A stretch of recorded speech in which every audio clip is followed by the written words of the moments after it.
The Obama administration's pay czar is defending his action to slash the pay of some of the highest paid executives on Wall Street, saying these cuts necessary even if they cause talent to leave their firms. Brian in D.C. has more on this issue. What is Ken Feinberg saying now? He's saying it's okay if they leave, you have to do it to send a moral message?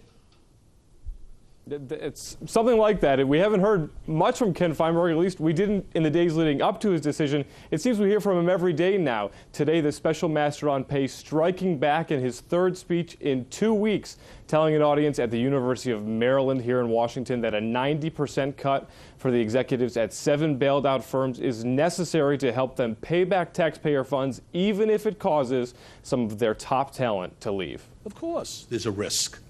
This whole function of what we're trying to do under the law is it's a risk. We have tried to minimize the risk of a talent drain.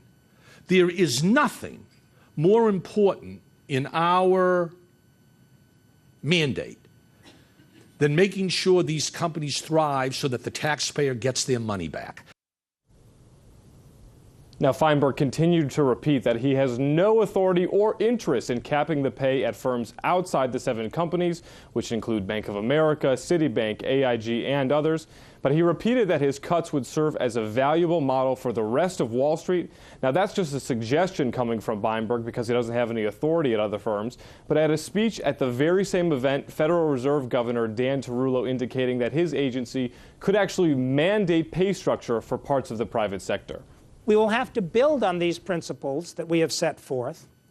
We may, over time, identify standards that should be universally applied to certain classes of employees. And the CEOs of 28 large U.S. banks met with Fed officials today to discuss those pay guidelines, but the agency says it's not looking to crack down on pay unless it encourages risky behavior. Obviously, officials here in Washington on every side of the executive branch looking at ways to clamp down on executive pay, Bernie.